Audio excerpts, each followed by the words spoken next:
ես հնարավորությունների այդ հարցը դիտարկեի, ապա ձեզ պատասխան կտայի, բայց հարցի առաջին մասում հնարավոր է, որ Նիկոլ Փաշինյանը վերընտրվի։ Հնարավոր այդ պրոցեսներից մեկն է, աստղաբանորեն նրա քարտեզը ավելի բարվոք վիճակում է գտնում, հետո բարվոք վիճակում գտնվում է Սամվել Կարապետյանի քարտեզը, հավասար ուժեր են, այսինքն մի փոքր ավել է Նիկոլ Փաշինյանը, հավասար չեմ, որտեղ Նիկոլ Փաշինյանը 51 տարեկան է,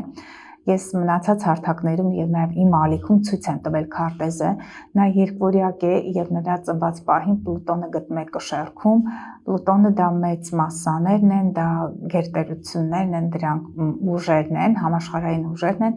իսկ հիմա այս պահին Պլուտոնը ջրում, տեսեք, նա ծնվել է երկվորյակ, Պլուտոնը կշեռքում եռանկյունի, հիմա Պլուտոնը արդեն վերջնականապես մտավ ջրհոս 24 թվականի նոյեմբերից, այսպես մեծ եռանկյունի է